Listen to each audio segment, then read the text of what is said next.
first of all, to reinforce that little caveat, I'm appearing here because of my work position from the Football Supporters Association. I do have quite strong personal views about a lot of the issues that's been raised. I thought David's introduction to that was excellent. The Football Supporters Association doesn't actually have a formal position on Israeli participation in world sport. I have my own personal, quite strong views about them, which are irrelevant because in this context, they're just the views of a fat Geordie skinhead rather than the views of a Football Supporters Association. So I think we could probably all agree, though, that that's an issue which does need to be addressed.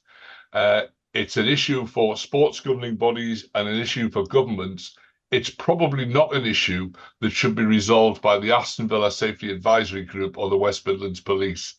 And that's where our involvement as an organisation has started from the point of view of trying to extricate and separate out the two issues, because what we weren't really expecting this match to be was a decisive and once and for all decision making about Israeli participation, the participation of Israeli teams in sport. We go from the point of view of what the situation is at the moment, and then how football fans are treated in that particular context. Now, it's interesting. Part of the work that I've done with policing of football matches across Europe is based on the Saint-Denis Convention, which is a European Council of Europe convention about the treatment of football fans, to which the British government, the UK government, is a signatory, has accepted all of it. That was a convention that was adopted in 2016, which sets out basically the three pillars of security and safety, security, and service as the three pillars of football policing. Although it's been going since 2016, on the 6th of October this year, a new recommendation was made as part and adopted into that Saint-Denis Convention on the use of collective bans against away football supporters. And there was a very strong recommendation there which defines a banning order as a legal or statutory mechanism used by a judicial, administrative, or sports authority to restrict or prohibit an individual or a group of persons, irrespective of the individual behaviour, from travelling to a country, a city, and/or a sports venue. And the recommendation recalls all persons have the right to travel and attend football matches and other sports events while respecting the laws and regulations, and to be treated in a safe, secure, and welcoming manner, while acknowledging that bans have the potential to infringe human rights. It also calls on states to prioritise individual accountability over collective restrictions and to apply collective bans only in exceptional circumstances where such a measure is necessary to maintain public order and safety. Now, our general position as the FSA and our European counterparts is that we do not support collective punishments and collective bans against fan groups. It is absolutely true that, as an objective fact, that the Maccabi Tel Aviv fan base contains within it an extremely unpleasant, violent, racist, fascist faction. And we have seen, despite the misreporting of what happened in Amsterdam last year, it's shone through that what was initially reported as an anti-Jewish pogrom by the population was actually instigated by organised far-right thugs from Tel Aviv Maccabi attacking the local population. And that is clearly a challenge for the police, and it's not anything that anybody wants to see.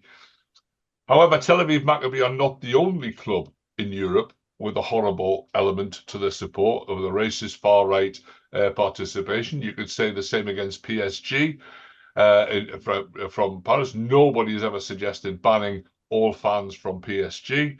Well, I say nobody, I'll come back to that in a moment, because there are countries in Europe who reach very readily for bans on all away fans as a measure of it. But our position as a supporters organisation is that all fans have rights, and collective punishment punishes the innocent alongside the guilty. Now, sometimes that can be just regarded as collateral damage, but I'd argue that there's an extra element in that. If you were trying to undermine and marginalize the racist and fascist elements among the fan base, then the worst thing you can do is a collective punishment which treats everybody in the fan base as if they were a fascist or a racist. Because what that does, rather than marginalize the extremists that you're trying to oppose, it creates inadvertently a solidarity effect with the majority fans, that the enemy becomes not the unpleasant element in your own fan base, of which there are campaigns at all of these clubs to try and do something about. There's a separate discussion about how effective any of the Israeli-based campaigns have been, and I think many of them have been silenced over the course of the last 2 or 3 years, and have been, they've been operating extremely difficult circumstances in the course of the last 2 or 3 years.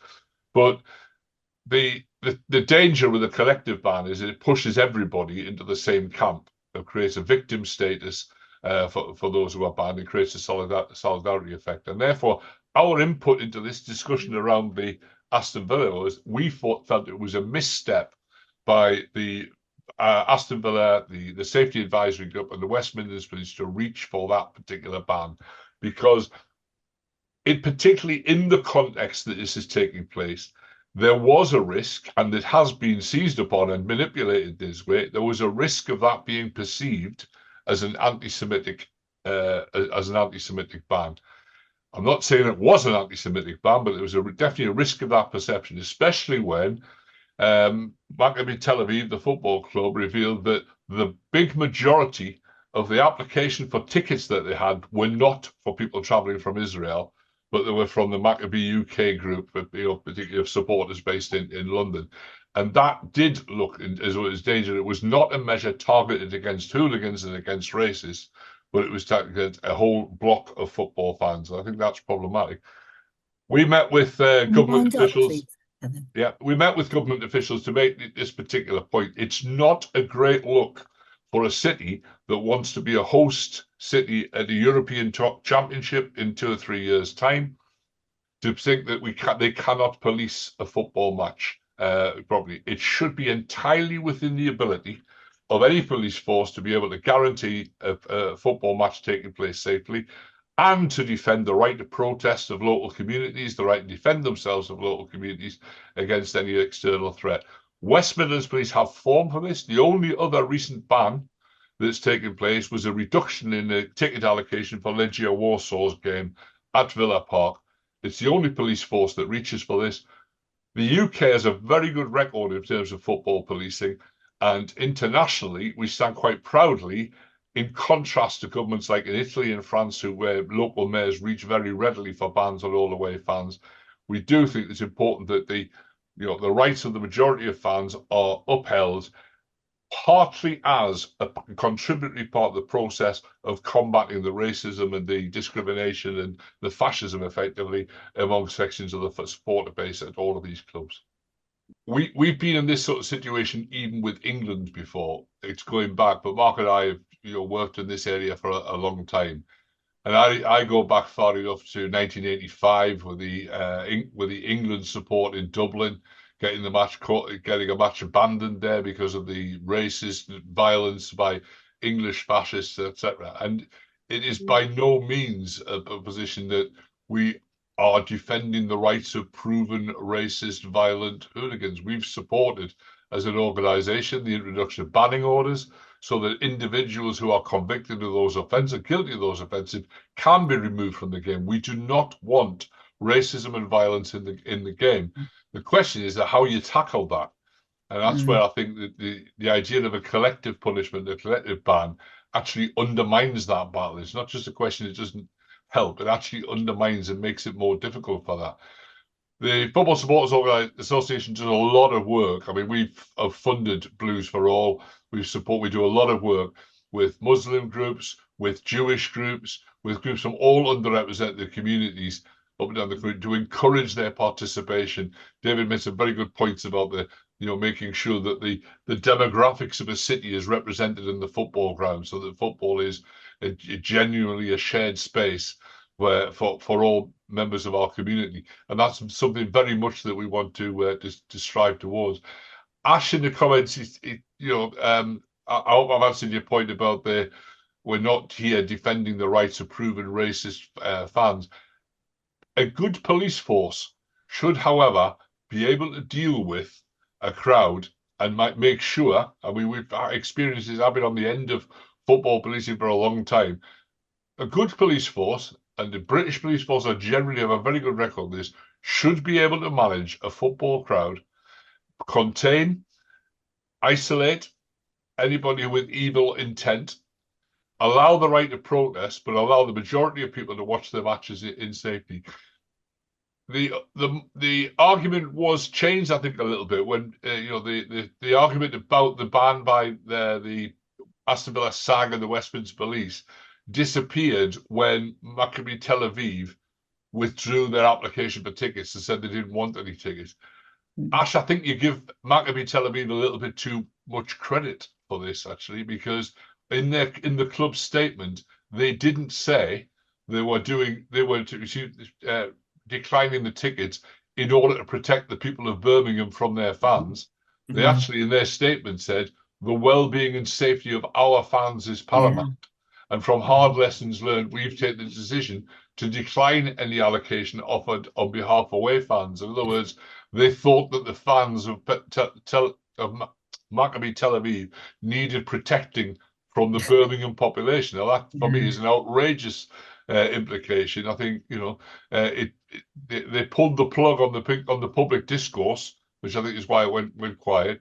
I do think, in balancing if you have to balance the safety of local communities against a sporting event, then the safety of local communities is absolutely crucial. Absolutely crucial. But I think a good police force in football, the way it is in the UK, should be able to manage that and manages it everywhere else, which is why it's such a glaring example of it's an exception to virtually every other rule about English football policing.